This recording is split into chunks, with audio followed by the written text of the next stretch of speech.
Masih pada pembahasan latihan soal OMI 2025, Mapel IPS terintegrasi, jenjang Madrasah Sanawiyah, tingkat provinsi.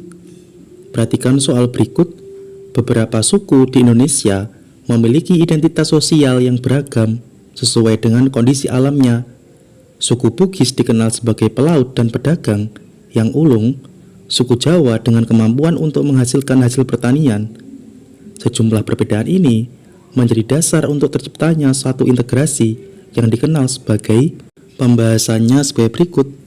Kita analis pilihan jawaban.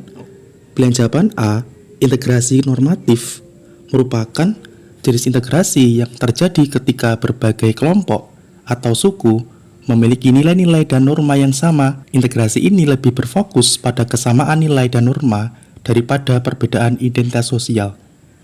Kemudian pilihan jawaban B, integrasi fungsional. Integrasi fungsional merupakan jenis integrasi yang terjadi ketika berbagai kelompok atau suku dengan identitas sosial yang berbeda-beda dapat bekerja sama dan saling melengkapi dalam mencapai tujuan bersama. Integrasi ini terjadi karena setiap kelompok atau suku memiliki kelebihan dan kekurangan yang dapat saling melengkapi. Kemudian pilihan jawaban C, integrasi koersif. Integrasi koersif merupakan jenis integrasi yang terjadi karena adanya kekuatan atau paksaan dari luar. Integrasi ini tidak terjadi secara alami, melainkan karena adanya kekuatan yang memaksa kelompok-kelompok untuk bersatu. Kemudian pilihan jawaban D, integrasi struktural. Integrasi struktural adalah jenis integrasi yang terjadi ketika berbagai kelompok atau suku memiliki struktur sosial yang sama. Integrasi ini lebih berfokus pada kesamaan struktur sosial daripada perbedaan identitas sosial. Nah, dalam konteks soal, jawaban yang tepat adalah B, integrasi fungsional, karena perbedaan identitas sosial antara suku Bugis, suku Jawa, dan lain-lain dapat menjadi dasar untuk terciptanya integrasi fungsional, yaitu bekerja sama dan saling melengkapi dalam mencapai tujuan bersama. Soal berikutnya, masalah kesenjangan sosial dapat diatasi dengan melaksanakan redistribusi pendapatan vertikal. Jenis redistribusi ini terdapat dalam Al-Quran Surah Ad-Duha ayat ke-10. Kelompok sosial yang disasar dalam surah ini adalah pembahasannya sebagai berikut. Al-Quran Surah Ad-Duha ayat ke-10 artinya kurang lebih sebagai berikut. Dan terhadap orang-orang yang meminta, janganlah kamu mengherdiknya. Nah, Al-Quran Surah Ad-Duha ayat ke-10 menyebutkan tentang perlakuan terhadap anak yatim dan orang miskin, serta perintah untuk berbuat baik kepada mereka. Dalam konteks redistribusi pendapatan vertikal, Al-Quran Surah Ad-Duha ayat ke-10 menekankan pentingnya membantu mereka yang membutuhkan, termasuk anak yatim dan orang miskin. Kelompok sosial yang disasar dalam surah ini adalah mereka yang membutuhkan bantuan dan perlindungan.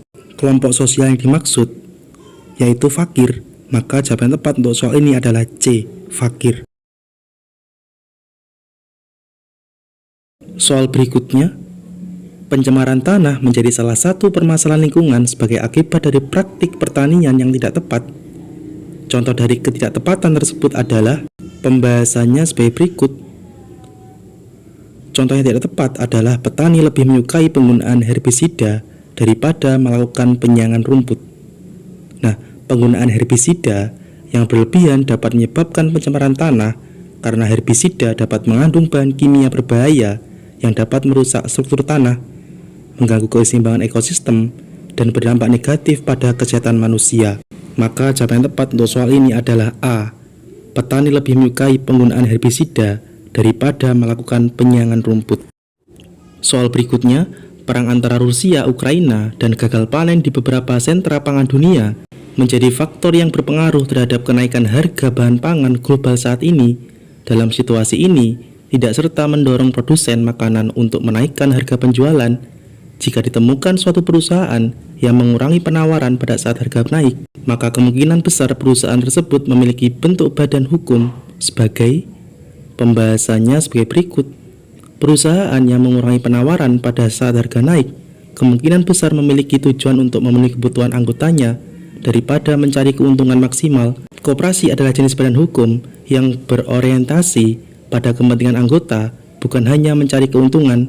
Dalam situasi kenaikan harga bahan pangan global, Koperasi mungkin akan mengurangi penawaran untuk menjaga kestabilan harga dan memastikan ketersediaan bahan pangan bagi anggotanya, bukan memanfaatkan kenaikan harga untuk meningkatkan keuntungan.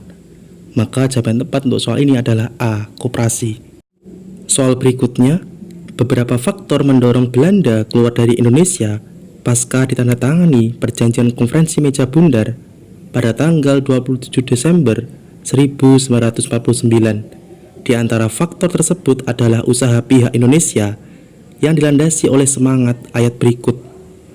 Ayat berikut merupakan ayat dari Al-Quran Surah Al-Hujurat ayat ke-9. Usaha perjuangan yang dimaksud adalah pembahasannya sebagai berikut.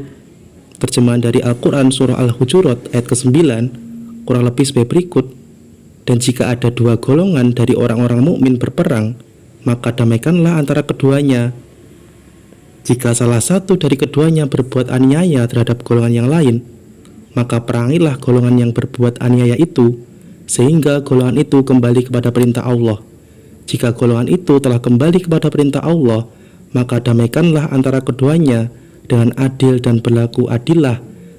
Sesungguhnya Allah menyukai orang-orang yang berlaku adil. Al-Quran Surah Al-Hujurat ayat ke-9 menyebutkan tentang perintah untuk berjuang dan melawan ketidakadilan. Dalam konteks perjuangan Indonesia melawan Belanda, taktik gerilya yang menyulitkan Belanda merupakan salah satu bentuk perjuangan yang dilakukan oleh Indonesia untuk mengusir penjajah. Taktik gerilya ini memanfaatkan kekuatan rakyat dan medan yang sulit untuk menyerang dan melemahkan musuh. Maka jawaban tepat untuk soal ini adalah D. Taktik gerilya yang menyulitkan Belanda. Sekian untuk pembahasan kali ini. Terima kasih, semoga bermanfaat.